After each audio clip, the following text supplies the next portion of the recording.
Hello दोस्तों। तो आज मेरे ये रीजनिंग की 5वीं क्लास है दोस्तों। तो मैं जो भी क्वेश्चन को ला रहा हूँ वो सारे के सारे प्रीवियस ईयर की क्वेश्चन है और मैं मिसलेनियस क्वेश्चन को करवा रहा हूँ। तो चलिए बिना किसी देरी की इस वीडियो की हम लोग शुरुआत करते हैं। तो आपको पहला क्वेश्चन देखने को मिल रहा होगा स्क्रीन पे। दोस्तों मैं ऐसा ऐसा क्वेश्चन लाया हूँ कि आपको सोचने पे मजबूर कर देगा। तो आप अगर संभव हो तो वीडियो को पॉज करके आप इसे ज़रूर सॉल्यूशन करें। तो चलिए मैं भी इसका तब तक सॉल्यूशन कर देता हूं। दोस्तों मेरा श्रृंखला का क्वेश्चन लाने का उद्देश्य वही होता है कि जैसा जैसा पैटर्न का क्वेश्चन प्रीवियस ईयर में पूछा है बस उस पैटर्न को हमें आपको दिखा देना है। ठीक है, तो मैं लिखता हूं।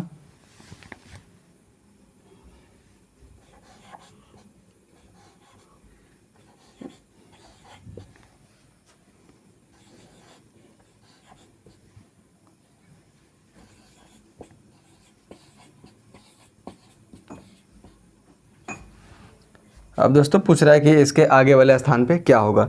तो अगर आप इस डिजिट को देख पा रहे होंगे ठीक से तो आपको कहीं ना कहीं लग रहा होगा कि ये सारे के सारे स्क्वायर के फॉर्म में है। अब किसका किसका स्क्वायर है? ये दोस्तों 1 का स्क्वायर है, ठीक है।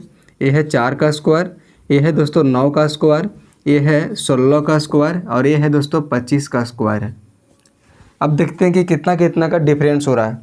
इसमें कितना का डिफरेंस हो रहा है? देखिए 3 का डिफरेंस हो रहा है। यहाँ पे कितना का डिफरेंस हो रहा है? 5 का। यहाँ पे कितना का डिफरेंस हो रहा है? तो 7 का। यानी ये इंक्रीज हो रहा है और ऑड नंबर में इंक्रीज हो रहा है। ठीक है, पहले बढ़ा 3 फिर 5 फिर 7, तो यहाँ पे कितना बढ़ा? 9। तभी वो दोस्तों 16 और 9 25 का फिर स्क्वायर हो गया। फिर अब कितना पे बढ़ेगा? यहाँ पे 9 से 11 हो जाएगा। ठीक है, तो 25 और 11 कितना होता है? 36। तो 36 का स्क्वायर कितना होगा? तो अगर आप ऑप्शन में दोस्तों जाइएगा इसका यूनिट डिजिट से, तो अगर आप जाइएगा ऑप्शन नंबर डी, क्या है? 1296 है। ठीक है, और इसका 36 का अगर हम स्क्वायर करेंगे तो इसका यूनिट डिजिट क्या आएगा? 6। और इन चारों ऑप्शनों में कौन से ऑप्शन का यूनिट डिजिट 6 है? तो आपका आंसर होगा ऑप्शन नंबर डी का यूनिट डिजिट 6 है। ठीक है, तो अगर आपको स्क्वायर नहीं भी याद है तो आप इस यूनिट डिजिट के मेथड को ज़रूर यूज करें।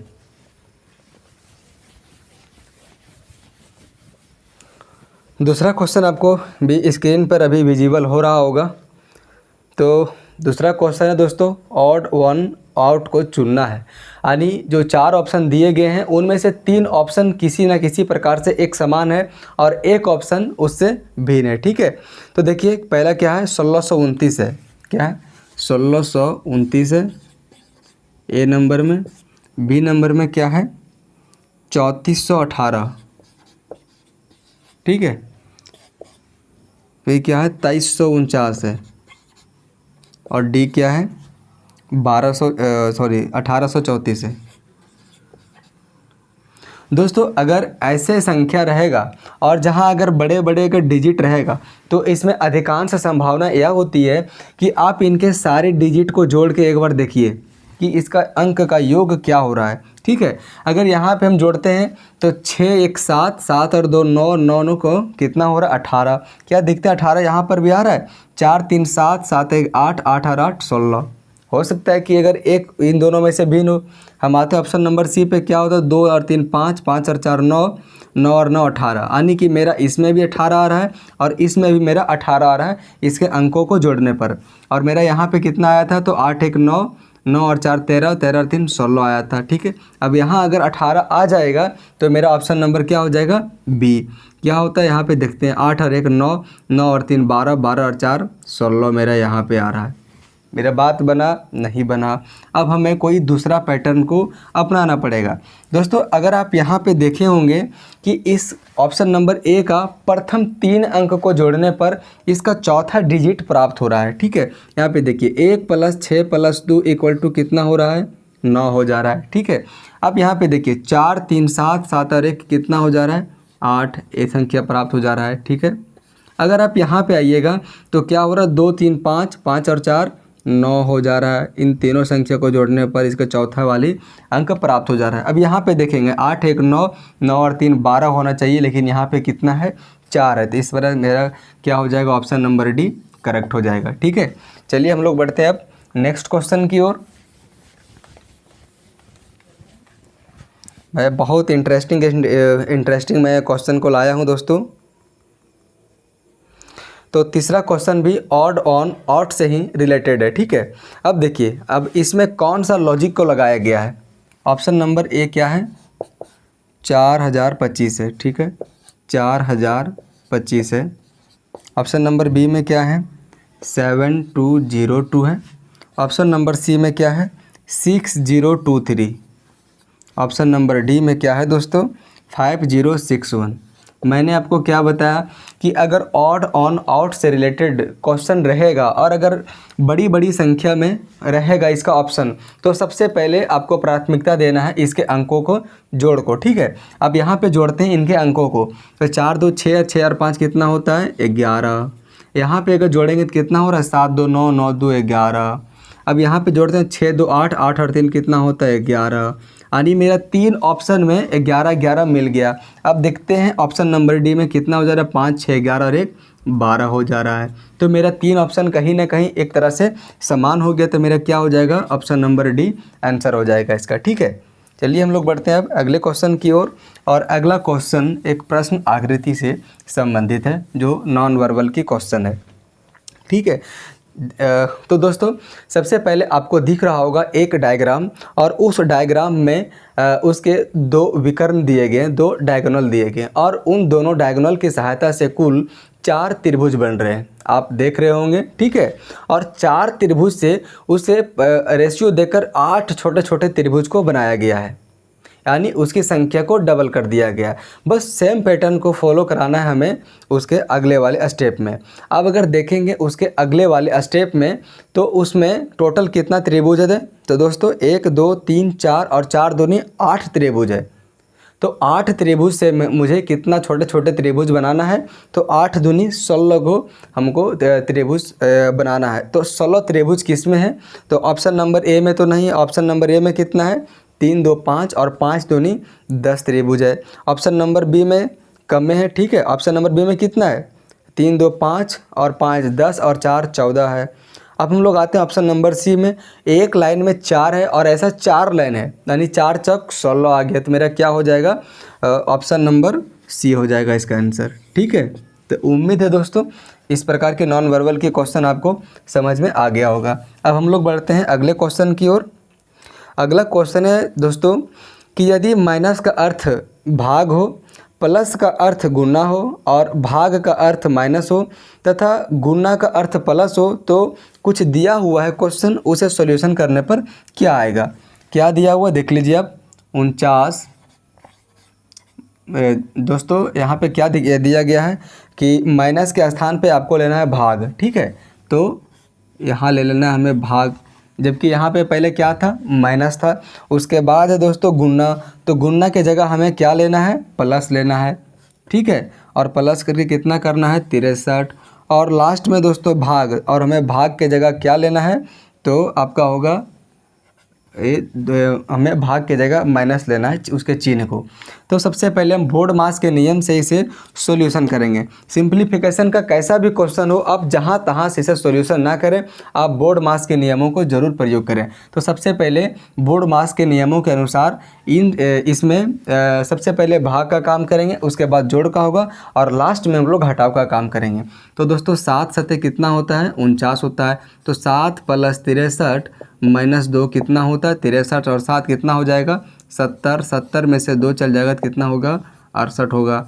68 कौन से ऑप्शन में, तो ऑप्शन नंबर डी में है, ठीक है। दोस्तों अगर आपको लग रहा होगा कि ये बार बार अपने फ़ोन में क्या देखता है, तो मुझे मेरा वाइट बोर्ड है तो मुझे क्वेश्चन विजिबल नहीं होती है, तो क्वेश्चन मुझे देखने के लिए एक और फ़ोन की सहारा लेनी होती है। चलिए हम लोग बढ़ते हैं अगले क्वेश्चन की ओर। और अगला क्वेश्चन दोस्तों वेन डायग्राम से रिलेटेड है, ठीक है। इसका क्वेश्चन क्या है, छात्र, बच्चे और चिड़ियाँ है, ठीक है। देखिए अब हमें कैसे इस क्वेश्चन को सॉल्यूशन करना है, ठीक है। देखिए सबसे पहले हम ड्रॉ करेंगे बच्चे को, किसे, बच्चे को सबसे पहले ड्रॉ करेंगे, ठीक है। अच्छा कुछ बच्चे छात्र होते हैं, सारे के सारे बच्चे तो छात्र नहीं होते, ठीक है। कुछ बच्चे छात्र होते हैं, तो कुछ बच्चे को छात्र बना देंगे हम, कुछ बच्चे को छात्र बना देंगे। अच्छा कुछ बच्चे चिड़िया के भी बच्चे होते हैं, सारे के सारे बच्चे तो चिड़िया के नहीं होते हैं, कुछ गधा के भी होते हैं, कुछ गाय के भी होते हैं, इस तरह से करके, ठीक है। तो यहाँ पे क्या हो जाएगा, चिड़िया, यानी कुछ बच्चे चिड़िया के भी होते हैं और कुछ बच्चे छात्र भी होते हैं। सारे के सारे बच्चे छात्र नहीं हो सकते, ना ही सारे के सारे बच्चे चिड़िया के हो सकते हैं। तो आपको ऐसा कौन सा ऑप्शन में दिख रहा है, तो इसका क्या होगा, ऑप्शन नंबर डी होगा, ठीक है। चलिए हम लोग बढ़ते हैं अब अगले क्वेश्चन की ओर, और अगला क्वेश्चन भी वेन डायग्राम से ही रिलेटेड है क्वेश्चन, ठीक है। अब दोस्तों वेन डायग्राम से रिलेटेड क्वेश्चन में क्या है, शेर, लोमड़ी और मांसभक्षी। दोस्तों आपको इसे बनाने से पहले आपको थोड़ी सी जीके की नॉलेज होना बहुत ज़्यादा ज़रूरी है। अगर आप वेन डायग्राम के क्वेश्चन को सॉल्यूशन कर रहे हैं तो जैसे आप जान रहे होंगे कि शेर मांसभक्षी जानवर के अंतर्गत आता है, लेकिन अगर आपको लोमड़ी का पता नहीं होगा कि लोमड़ी ये शाकाहारी जीव के अंतर्गत आता है कि मांसाहारी जीव के अंतर्गत आता है, तो आप इस तरह के क्वेश्चन में फंस सकते हैं। तो आप जान लीजिए दोस्तों, जो लोमड़ी होती है वो भी मांसाहारी जीव के अंतर्गत आते हैं, ठीक है। तो ये शेर और लोमड़ी दोनों मांसाहारी जीव के अंतर्गत आ गए। तो मांसभक्षी के अंतर्गत सबसे पहले हम ये दोनों को ले लेंगे, ठीक है। और इस मांसभक्षी के अंदर एक ले लेंगे दोस्तों हम लोग शेर को, ठीक है, शेर को भी ले लेंगे और लोमड़ी को भी ले लेंगे। लेकिन हम इसे एक दूसरे को हम अटैच नहीं कर सकते हैं, क्योंकि लोमड़ी अलग चीज़ होती है और शेर अलग चीज़ होती है। तो ऐसा आपको कौन सा ऑप्शन में दिख रहा है, तो ऑप्शन नंबर सी, ठीक है। तो उम्मीद है दोस्तों आपको ए वाला क्वेश्चन भी समझ में आ गया होगा। अब हम लोग बढ़ते हैं अगले क्वेश्चन की ओर, और अगला क्वेश्चन दोस्तों पासा से संबंधित क्वेश्चन है, ठीक है। आप इस तरह के क्वेश्चन में से आप कैसे जानेंगे कि कौन एक दूसरे का विपरीत है। तो सबसे पहले आप इसका क्या चेक कीजिए, हॉरिजॉन्टल पहले आप चेक कीजिए। हॉरिजॉन्टल का मतलब होता है दोस्तों क्षैतिज, क्षैतिज वाला में जैसे मान के चलिए कि ऐसे करके दिया हुआ है, ठीक है। मैं यहाँ पे डायग्राम बना दे रहा हूँ सबसे पहले, ठीक है, ऐसे करके दिया हुआ है, ठीक है। और एक दोस्तों ऐसे करके दिया हुआ है, दिया हुआ ऐसे, और एक मान के चलिए ये थोड़ा सा मैं और दूरी पे बनाता हूँ ताकि अच्छा बने। देखते हैं आपकी 6 हुआ कि नहीं, 1 2 3 4 5 6 हो गया, ठीक है। अब हमें एक दूसरे को चेक करने के लिए जो इसका अल्टरनेटिव होगा, यानी एक को छोड़कर एक वही उसका ऑपोजिट हो जाएगा, ठीक है। तो सबसे पहले हमें इसे चेक करना होगा इसका क्षैतिज रूप में, ना कि हमें ऐसे पहले चेक करना है, ठीक है। आप पहले इसे प्राथमिकता दीजिएगा।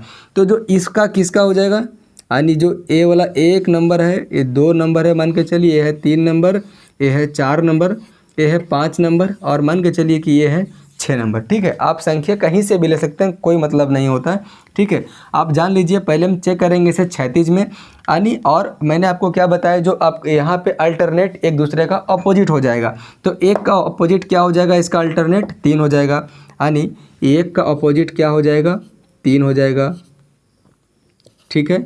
इसी प्रकार से 2 का क्या हो जाएगा, 4 हो जाएगा, 2 का क्या हो जाएगा, 4। जो बच गया वो एक दूसरे का अपोजिट हो जाएगा, यानी 5 का अपोजिट क्या हो जाएगा,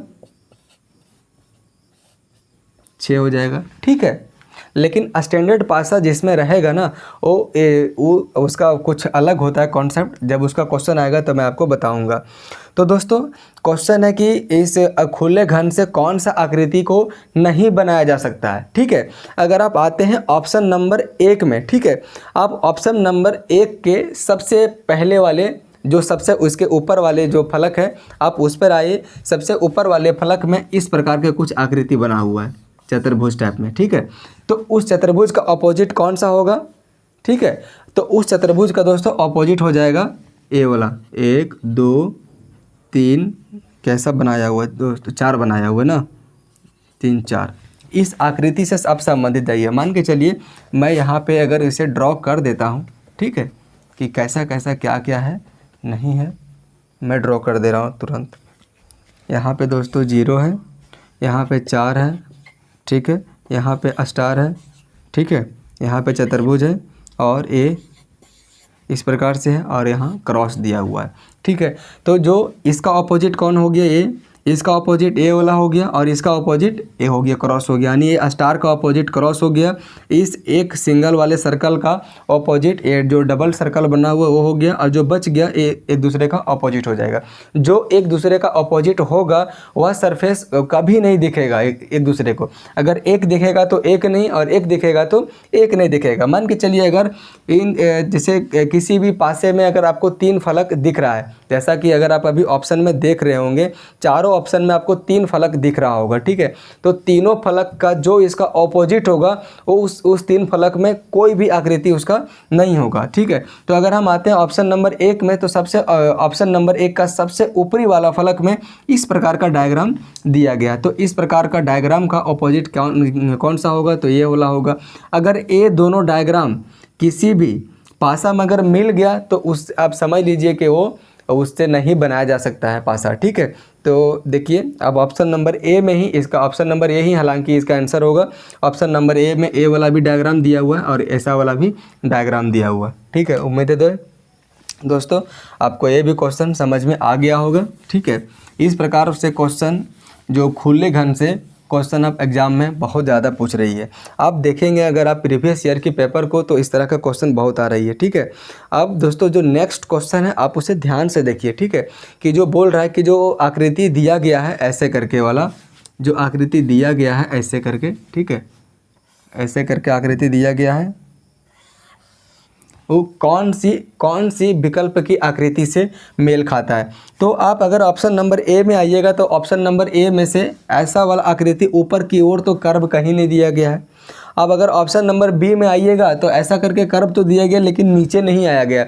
अगर आप इस तरह के क्वेश्चन को ऑब्जर्व कर पाइएगा कब, जब आप बहुत सारा प्रैक्टिस कर पाइएगा तो ही, ठीक है। अगर हम आते हैं ऑप्शन नंबर सी पे, आप देखिए मैं इसका डायग्राम मैं बना ही देता हूँ। ऑप्शन नंबर सी पे अगर मैं आता हूँ, ठीक है, तो क्या किया गया है देखिए,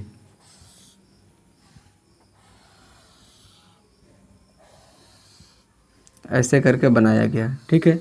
हमें इस डायग्राम से खोजना है, इस डायग्राम को, ठीक है, इस लाइनिंग को खोजना है। देखिए अगर मैं इन सारी लाइनें को मिटा देता हूं,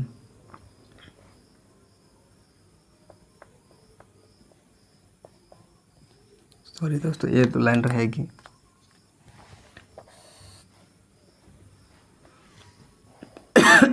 अगर मैं इस लाइन को मैं अगर मिटा देता हूं तो क्या इस तरह का डायग्राम नहीं बना। मैं इससे भी मैं मिटा दे रहा हूं,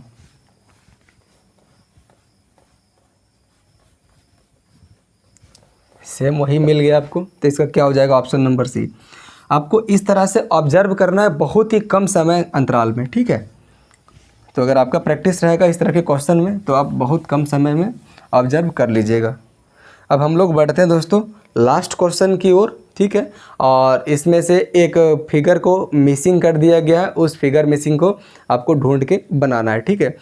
देखिए दोस्तों सबसे पहले मैं इसका डायग्राम बना देता हूँ, ठीक है।